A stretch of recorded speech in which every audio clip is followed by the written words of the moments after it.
बच्चों मैट्रिक्स में हमने कल लास्ट टाइम जो देखा था वो एडजॉइंट निकालना सीखा था कि एडजॉइंट हम कैसे निकालते हैं। तो आज उससे नेक्स्ट एक्सरसाइज ये कुछ एग्जांपल कर रहे हैं जिसमें ना हमने ए इनवर्स निकालना है। ए इनवर्स होता क्या है, जो एडजॉइंट ऑफ ए तक की जो प्रोसेस होती है ना वो तो रहती है सेम, उसमें थोड़ा सा चेंज करना होता है। देखो ये ए इनवर्स का जो साइन होता है ना वो ऐसा होता है, ए रेज टू पावर -1। ये कोई मैट्रिक्स दे रखी है, हमने इसका इनवर्स निकालना है, ठीक है। यहाँ पे तो कोई एक्स्ट्रा क्वेश्चन है लेकिन इसको हम बाद में डिस्कस करेंगे। इनवर्स किसी भी मैट्रिक्स का तभी एग्जिस्ट करता है जब मैट्रिक्स है ना नॉन सिंगुलर होती हैं। देखो मैंने आपको पहले भी मैट्रिक्स के बारे में बताया है कि मैट्रिक्स सिंगुलर और नॉन सिंगुलर का मतलब क्या होता है। सिंगुलर का मतलब होता है कि किसी मैट्रिक्स का determinant not equal to zero आए, सिंगुलर मैट्रिक्स का मतलब। और नॉन सिंगुलर मैट्रिक्स का मतलब होता है कि उसका जो डिटर्मिनेंट है वो नॉट इक्वल टू जीरो आए। देखो A is non singular matrix क्योंकि यहाँ पे जो डिटर्मिनेंट हमने सोल्व करा है this is equal to -1 and this is not equal to zero. Hence A is a non singular matrix, hence A inverse exist.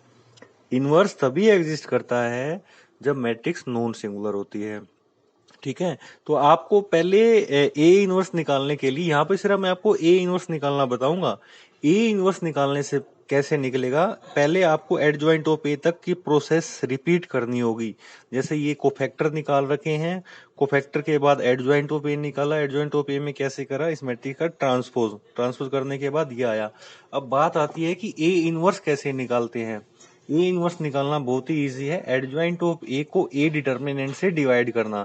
अब हमारा जो ए डिटर्मिनेंट आया था ना, देखो यहाँ पे ये 1 आया था ए डिटर्मिनेंट।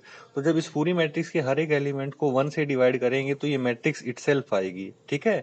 तो ये होता है ए इनवर्स निकालना, एडजॉइंट ऑफ ए निकालना, फिर उसको ए डिटर्मिनेंट से डिवाइड करना, ठीक है। तो एडजॉइंट ऑफ ए तक हमारी जो प्रोसेस है वो हम पहले डिस्कस कर चुके हैं। सिर्फ इसमें ये ध्यान रखना होता है कि मैट्रिक्स सिंगुलर है तो इनवर्स एग्जिस्ट नहीं करेगा, क्योंकि देखो सिंगुलर होती तो ए डिटर्मिनेंट हमारा जीरो होता ना। अब इस मैट्रिक्स को जीरो से डिवाइड करेंगे तो इन्फिनिटी हो जाएगा।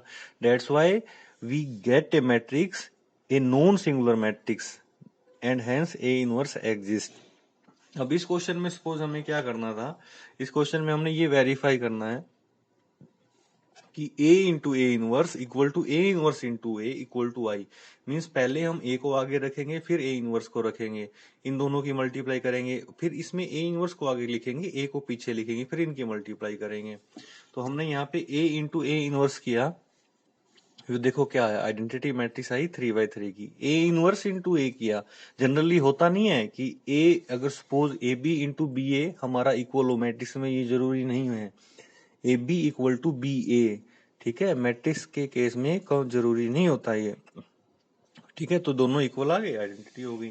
अच्छा मैट्रिक्स में इसमें इनवर्स की कुछ प्रॉपर्टीज भी होती हैं, तो वो जैसे उनमें से एक प्रॉपर्टी हमें यहाँ पे क्वेश्चन में भी आई है, अगर ए बी का इनवर्स है ना तो ये ऐसे ओपन होता है, बी इनवर्स आगे लिखा जाता है, ए इनवर्स पीछे लिखा जाता है, ठीक है। तो ऐसे आपको वेरीफाई करना है, पहले ए बी की मल्टीप्लाई कर लीजिएगा, मल्टीप्लाई करने के बाद आपको ए बी मैट्रिक्स एक मैट्रिक्स हो जाएगी, फिर उसका इनवर्स निकालना। सेम प्रोसेस, जैसे अगर मान लो इन्होंने कहा किया है, देखो ये ए बी मैट्रिक्स आ गई, ए बी मैट्रिक्स आ गई, इसका डिटर्मिनेंट निकाला, डिटर्मिनेंट निकालोगे तभी तो पता लगेगा ना कि वो सिंगुलर मैट्रिक्स आ रही है कि नहीं आ रही। तो एडजॉइंट निकाला फिर इनवर्स, वही प्रोसेस। क्योंकि यहाँ पे दो चीजें, ए बी का इनवर्स निकालना है, पहले बी का इनवर्स भी निकालना पड़ेगा और ए का इनवर्स भी निकालना पड़ेगा। तो दोनों चीजें निकाल के हम यहाँ पे चेक करेंगे कि क्या वो दोनों इक्वल आते हैं या नहीं आते। तो आप इसके एग्जाम्पल्स कीजिए, आपको पता लगेगा कि क्वेश्चंस करने कैसे हैं।